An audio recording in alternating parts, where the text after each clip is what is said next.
کی قسم میری خریدی اتنی مہنگی، تجھے مجبور کس نے کیا تھا کہ تو اللہ کی قسم کھاتا؟ اللہ کی قسم کے بدلے جھوٹ بول کے سودا بیچ رہے ہو۔ یہی ہوگا جو دنیا بھر میں ہو رہا ہے، بلکہ اگر سدھرو گے نہیں نا اس سے زیادہ ہوگا۔ یہ تو چھوٹی موٹی باتیں ہیں، اگر نہیں سدھرو گے نہ سدھرو گے، میں تھوڑی ترمیم کرتا ہوں اپنے ذوق کے مطابق اقبال کے شعر میں، نہ سدھرو گے تو مٹ جاؤ گے اے ہندی مسلمانوں، تمہاری داستان تک بھی نہ ہوگی داستانوں میں۔ توبہ کرو، پلٹو۔ چہرہ دیکھا تو روب طاری ہو گیا کہ اس فقیر کو ایسے قتل کرنا آسان نہیں ہے، اس کی دعوت کرو، دعوت کرو اس کی، اور اس کو زہر کھلاؤ۔ چمچوں نے کہا تھا کہ زہر کھلاؤ، اچھا ٹھیک ہے، انشاءاللہ میں گجرات پھر آؤں گا، آتا جاتا رہتا ہوں، آگے کی گفتگو انشاءاللہ اس کے بعد کروں گا، بات اس پہ مکمل کرتا ہوں، وقت ہو گیا ہے، کل بھی انشاءاللہ پروگرام میں جانا ہے، کافی ٹائم ہو گیا ہے، تو دعوت کرو۔ پرتوی راج کے داماد نے جو سمانہ کا بادشاہ تھا غریب نواز کی دعوت کی، پتہ چلا کہ اگر ہم حضور کے سچے غلام بن جائیں تو قاتل بھی دعوت کرنے پہ مجبور ہو جاتا ہے۔ حضور کی غلامی کی شان، کوئی غلام بنے دعوت کرنے پہ، اچھا دعوت دی تو سرکار غریب نواز نے کہا دیکھو ہمارے نبی کی سنت ہے، کیا خیال تھا سنتوں کا کہ ہم دعوت قبول کر لیتے ہیں، دعوت قبول کی، لیکن تیرے محل میں آ کر نہیں کھائیں گے، ہم فقیروں کو کیا کام کسی کے محل سے، ہم محل میں نہیں آئیں گے، تمہیں کھانا یہی لا کے دینا ہوگا، لیکن دعوت قبول ہے۔ کہا ٹھیک ہے، اس کو لگا کہ یہ تو بہت اچھی بات ہے، اس نے کیا کیا، خطرناک زہر حلاحل اس کھانے میں ملایا اور ہندوستان کے جتنے لذیذ پکوان ہو سکتے تھے سب پکوایا۔ سوچا کہ بیچارے عرب کے بھوکے لوگ پھٹے پرانے کپڑے پر آئے ہیں، میرے کھانے پہ ٹوٹ پڑیں گے اور پھر زہر سے ان کا قصہ تمام ہوگا، میرا سسر مجھے کتنا بڑا انعام دے گا کہ میرے خطرے کو اس نے کتنی آسانی سے ختم کر دیا، اور چند فقیروں کو قتل کرنا زہر سے آسان کام ہے۔ اس نے سارے پکوان پکائے، زہر ملایا، زہر ملا کے اپنے وزیروں سے کہا کہ جاؤ اس فقیر کو دے دو۔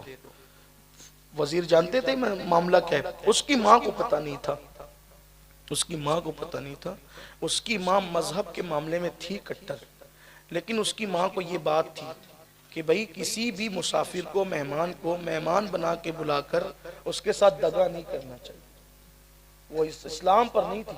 بعض لوگ جو ہے وہ کبھی کبھی روایتوں کی بنیاد پر بھی کچھ سچائیوں کی پابندی کرتے ہیں، کبھی کبھی ایسا ہوتا ہے، تو اس کی ماں کو پتہ نہیں تھا، اور یہ داماد پرتوی راج، اس نے زہر ملا کر کے جو ہے وہ بھیج دیا۔ زہر آلود کھانا آیا، غریب نواز نے دیکھ کے مسکرایا، زہر آلود کھانا دیکھ کے غریب نواز نے مسکرایا اور اپنے خادم سے کہا، اس وقت خدمت پر حضرت محمد سبزواری صاحب، ایک غریب نواز کے خلفاء میں سے یادگار محمد سبزواری صاحب تھے، وہ بھی آ چکے تھے خدمت میں، اور سیدی سرکار سید فخر الدین گردیزی یہ بھی ساتھ میں تھے، تو اور بھی فقراء تھے۔ تو خادم سے کہا، جس سے بھی کہا، لیکن خادم سے کہا کہ اس میں تو زہر ہے، کھانے میں دیکھ کے کہا اس میں تو زہر ہے، اس لیے کہ اولیاء اللہ کی شان بیان کی ہے صاحب مثنوی نے کہ وہ تو لوح محفوظ پر نظر رکھے ہوتے ہیں، جو لوح محفوظ کو دیکھے وہ کھانا نہ دیکھے، یہ تو ہم لوگ ہیں کہ لوح محفوظ پر مریدوں کے سامنے چیٹنگ بازیاں کرے کہ ہمیں بھی دکھ رہا ہے، اور چاول کے نیچے کی بوٹیاں نظر نہ آئے، تو یہ ایک الگ عنوان ہے نا۔ میرے جیسے لوگ اگر اس طرح کی چیٹنگ بازی کریں تو اچھی بات نہیں، قوم جب بغیر چیٹنگ کے محبت کر رہی ہے تو چیٹنگ کرنے کی ضرورت کیا ہے؟ جب اللہ یوں ہی محبت دے رہا ہے لوگوں کے درمیان میں، تو پھر آپ لوح محفوظ دیکھنے کی بات کیوں کرتے ہیں؟ پیر کے نیچے، ہماری جماعت کے ایک بہت بڑے بزرگ کہتے ہیں کہ پیر کے نیچے کی زمین نظر نہیں آتی ہے، لوح محفوظ دیکھنے کی بات کرتے ہو؟ تو ہمیں جو نظر دیکھو، اللہ نے جتنا مقدر میں جو لکھا ہے وہی ہوگا، زیادہ اڑنے کی بات نہ کریں آپ۔ اور جسے لوح محفوظ دکھتا ہے وہ تو اتنا جھکتا ہے کہ کہتا ہے کہ میری نگاہ ہی کمزور ہے، میں کیا دیکھوں؟ میں تو اپنے آپ کو بھی دیکھ نہ سکا تو میں لوح محفوظ کیا دیکھوں؟ جو پیور لوگ ہیں وہ باتیں کم کرتے ہیں، کام زیادہ کرتے ہیں، اس لیے کہ بھرا ہوا گھڑا ہمیشہ خاموش رہتا ہے اور آدھا ادھورا گھڑا چھلکتا رہتا ہے، بجتا رہتا ہے۔ جو سمندر ہے وہ خاموش رہا کرتے ہیں اور گھڑے خالی خوب بجا کرتے ہیں، اس لیے بجو مت، بجنا خالی پن کی علامت ہے۔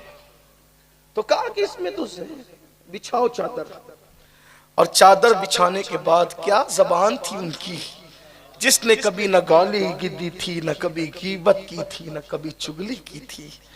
زبان کیا پاکیزہ تھی۔ کہا ان وزیروں سے جو آئے تھے کھانا لے کر کہ بھائی ہم نے تو کھانے کی دعوت قبول کی، کھانا کھانے کی، زہر کھانے کی دعوت ہم نے قبول نہیں کی۔ ہم نے کھانا کھانے کی دعوت قبول کی، زہر کھانے کی دعوت قبول نہیں کی۔ اور پھر کہا انہی لوگوں کے سامنے کہ کھانا ہم قبول کرتے ہیں، زہر باہر نکل جا۔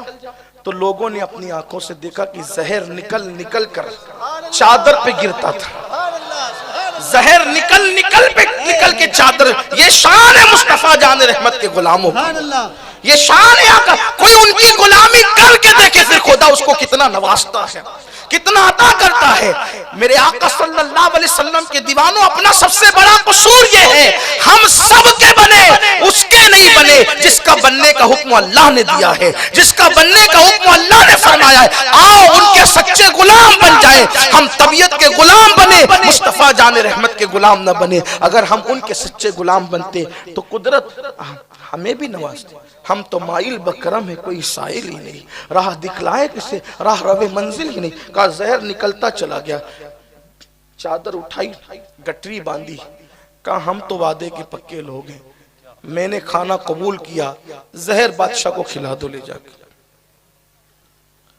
ہم نے تو کھانے کی دعوت قبول کی، کھانا قبول کر لی، یہ زہر۔ انہوں نے زہر نکلتا ہوا دیکھا اپنی آنکھ سے۔ بھئی آدمی سن کر انکار کر سکتا ہے، غریب نواز نے دکھایا تھا، غریب نواز دکھانے آئے تھے۔ اسی لیے ہمارے جماعت کے ایک بہت بڑے مفکر نے کہا کہ علماء کی ٹیم اس لیے ہوتی ہے کہ وہ دلیل سے سمجھائیں، اور اولیاء کی ٹیم اس لیے ہوتی ہے کہ وہ دیکھنے والوں کو دکھائیں۔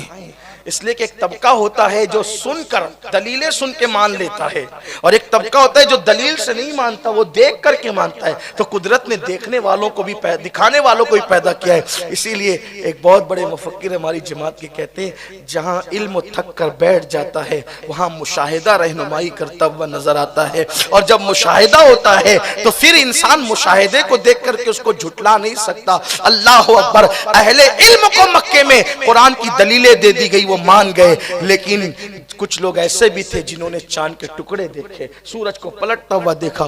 پھر کیا ہوا؟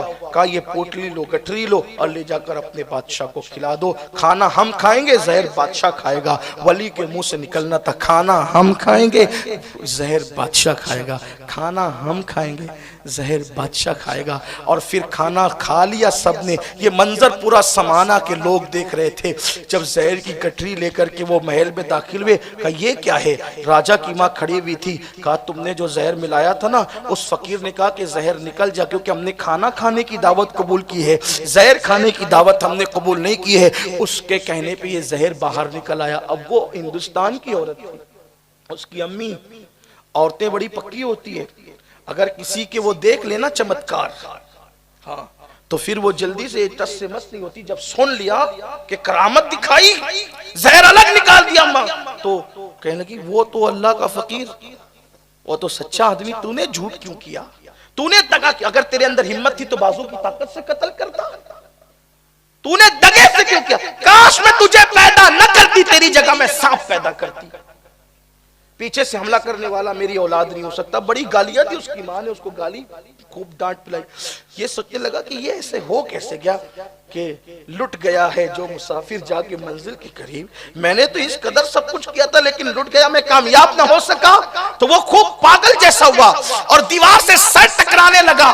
کہ میں ماں کے تانے سننے سے پہلے مر کیوں نہیں گیا، اور اس کے دماغ پر ایسی گندگی تاری ہوئی اور ایسی جو ہے وہ خوفت تاری ہوئی کہ وہ ٹینشن کی تاب نہ لا کے دیوار سے سر ٹکراتا رہا، اور پھر وہ گٹری کھولی اور وہی زہر اس نے اپنے منہ میں ڈال لیا۔ دنیا نے غریب نواز کے جملے کو سچا ہوتے ہوئے دیکھا کہ کھانا ہم کھائیں گے، زہر بادشاہ کھائے گا۔ جب یہ منظر لوگوں نے دیکھا، اس دن 700 لوگ سمانہ کے، اور 700 کون لوگ پتہ ہے؟ عوام میں سے نہیں، 700 مذہبی رہنما، سمانہ کے مذہبی رہنما، مذہبی لوگ وہ مسلمان ہوئے، اور ہزاروں کی تعداد میں سمانہ کی عوام مسلمان ہوئی۔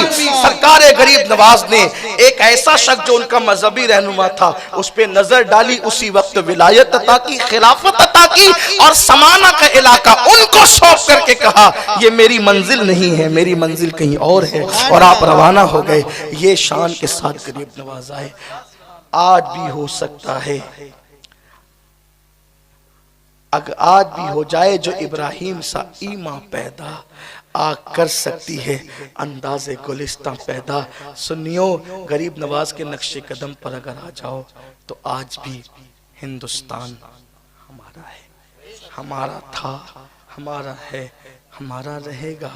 یہ ملک میں فضل حق نے قربانی دی، انڈمان کی، سزا کاٹی، سب کچھ کیا۔ آؤ ہم اپنے ملک کے لیے دعا بھی کریں، کوشش بھی کریں، اور ہم اللہ رسول کے فرامین کی طرف آئیں، پلٹیں اللہ رسول کی طرف، توبہ